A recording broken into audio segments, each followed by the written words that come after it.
Говорил, блядь, теперь муну кайра бурбасаңар, блядь, азыр сот берип баарын төлөтөм силерге, блядь, актировать этип баарын.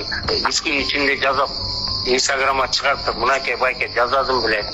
Эмейинсе сен менен эч ким сүйлөшпөйт мындан кийин. Сен өзүң жолуң өзүң жаап койдуң.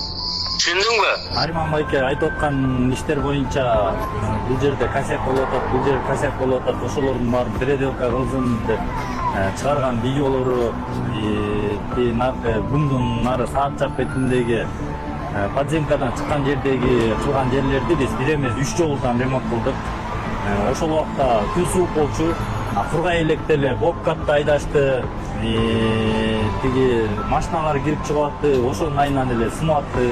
Бул жерде бүт кылган жумушубуздун суммалары бул жакта кылган жумушубуздун объем работа.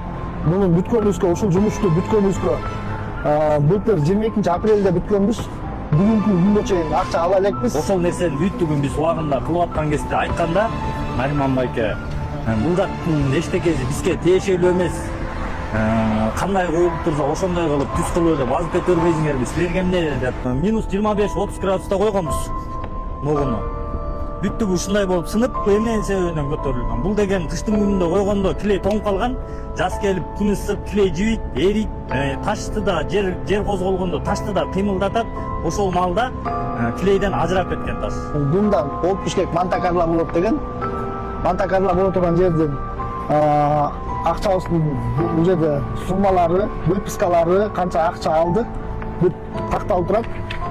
Ошолордун баардыгын азыркы күндө Нариман байке биздин мойнубузга илип, ушул жердин баарын ремонт кылдырабыз, бул баарын мындай кылдырабыз, мындай кылдырабыз деп азыркы учурда биздин акчабызды бербей жаткан кези да Нариман байке.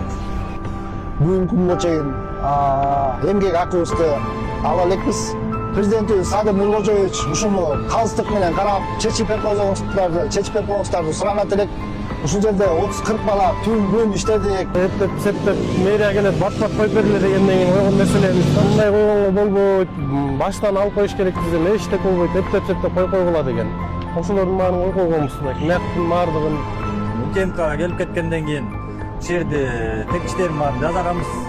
Байке мындай эмеге болбойт бул десек, силерге эмне акчасын алсаңар болду да кыла бербейсиңерби деген күндөрдө болгон президентибизге кайрылабыз. Ушу биздин эмгек акыбызды берип, президентибиздин укук жарыялоо бар эле бир. Ким айлык акысын бербесе 15% кош берет деген кайрылуусу бар эле.